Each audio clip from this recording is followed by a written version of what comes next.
she's getting extremely long. Look at that.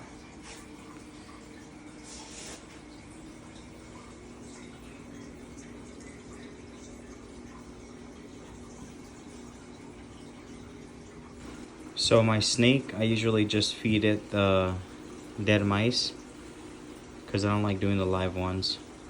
Already dead, comes like this.